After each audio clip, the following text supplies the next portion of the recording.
and welcome back to Crunch Things. On the side, I'm Megan. I am Tammy. And today we are talking about the latest release to the theaters, Stuber. It is your typical buddy cop comedy. Yeah. Very typical. Yeah. There are elements of fun. Sadly, I don't think this is going to go down as one of the greats. No. But let's go ahead and talk about the casting choices. Now, the casting choices were excellent. Everybody was actually really well cast. The acting was phenomenal for the material they were given. Dave Bautista, great. I love him. He was fun. Kumail Nanjiani, he's awesome. Oh yeah. So they were actually cast really well. Unfortunately, the female actors. The first being Karen Gillan. She was completely wasted in this role. Agreed. They gave her a really good character. And something happened. We're not going to say what. She was wasted. I was very disappointed in that. And same with a couple of the other female characters. We just did not get to know them. Actually, probably the strongest female character was the strip joint owner. Right? I think so. She was very sassy, but very straightforward. Very like, thank you for mansplaining that to me. Yeah. You know, yeah. just kind of not taking a man's crap. No. It was a good role. Yeah. So, it was... Unfortunately, it saw the formula for buddy cop drama and followed it beat by beat by beat. It was like, you know, when you're cooking and you're making something, you're just kind of throwing things in. No, they followed the recipe. They did not deviate in any way, shape, or form. I'm sorry, I'm very hungry. And yeah, so that's the thing with following a recipe to the letter means that there's absolutely nothing that makes it unique. Yeah, it can ruin things. Trust me, I've had a fight over dinner before. We're not going to go there. That's a story for another time. Yes. One thing that I have to say about the plot, besides being formulaic, is that overall, within the first 10 minutes, you saw exactly what was going to happen. Yeah, there was... No surprises. No.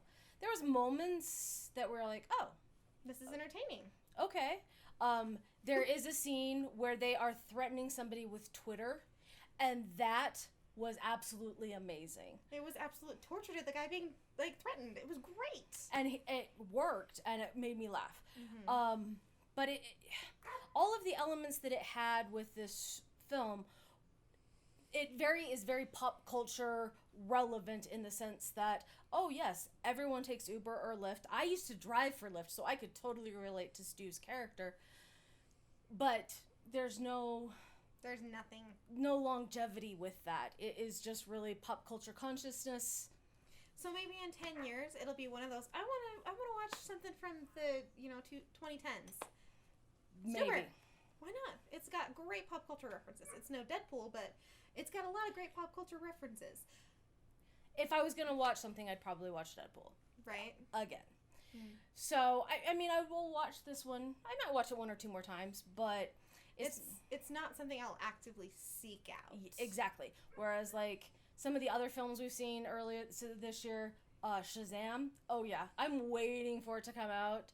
It's already out. Honey. Oh, so I guess I'll be buying that on payday. So, it's not that kind of drive for me. So. Sorry, we have dogs outside. Yeah, that feels really good. It's very hot. Yes. Anyway, so, let's see. There was nothing that made it stand out. Cinematography, very serviceable.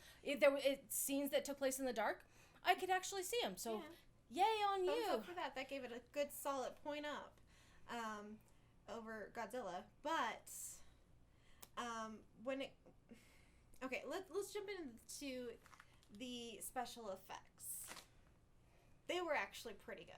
There were some moments that were kind of fun. The explosion was good. You saw the funny parts were in the trailer, which, not a good way to sell a movie. It's sad to think of it that way, but it is. It happens more often than you think. Yeah, so. That we'd like to admit. Yeah. Like Dead Don't Die. Dark Phoenix. Yeah. All the cool parts were in the trailer. They didn't even make it into the film. Go figure. Yeah. Anyway, so we'll keep this short. Sweet. Yeah. Kind of. Unfortunately, it's negative, and we don't like being negative, but Let's- step up your game, Hollywood. Exactly. Let's put this in a more positive light. If you want a buddy cop movie and you don't want to watch Beverly Hills Cop, this is the movie for you. Yeah, it is fun. The actors are great. It was just they followed the recipe to the letter. Yeah. And when you're shows. making a cheesecake, that's a good thing. When you're making a movie, not so much. For me, I gave this a solid 3. I mean, it was watchable. I Oh watched yeah, it again. compared to like Dead Don't Die, which was Not awful. watchable at all. Like we were gonna walk out. Yeah. This one was fun. It was. It was a good way to spend an afternoon. It's a rated R movie. Do not take your kids unless you know what you're getting into. There's violence. There's a little bit of gore. There's some full frontal nudity on the male part, and lots of adult Innuendo. language. And innuendo. So, yeah.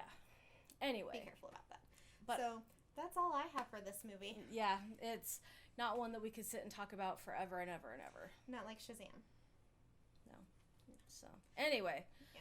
Well, hopefully we'll see you in the theater soon. And if you like this video, be sure to click the like button and subscribe.